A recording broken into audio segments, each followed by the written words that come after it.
এই লোকটা কে যে কিনা একটা দুলনাকে একাই উড়াচ্ছে আর বিভিন্নভাবে আসমান থেকে ফাল মেরে নামছে।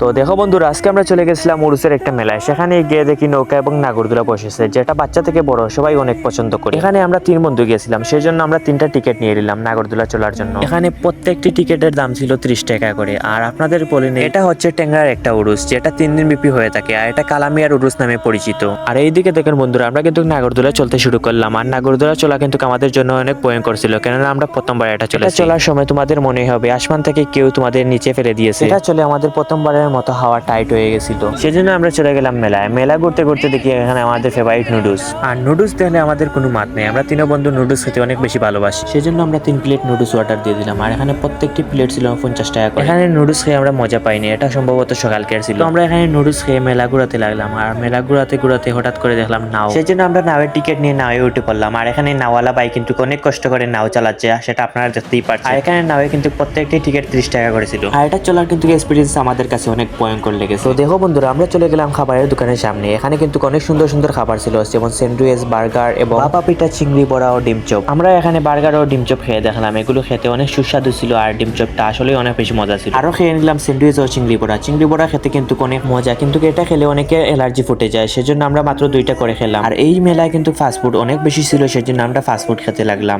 আর এই মেলার অন্যান্য দোকানগুলো দেখতে লাগলাম। আর এদিকে কিন্তু কসমেটিক্সের অনেক বেশি দোকান ছিল, সেজন্য মহিলারা অনেক বেশি ছিল। আর এইদিকে আমার বন্ধুর মোবাইলটা ফেটে গেছিল, সেও হয়তো নাগরদোলা বা দুলনা চলতে অনেক বেশি প্যানিক হয়ে গেছিল। সম্ভবত সে সেখানকার গ্রিলে বা স্টিলে লাগিয়ে মোবাইলটা নষ্ট করে এনেছে।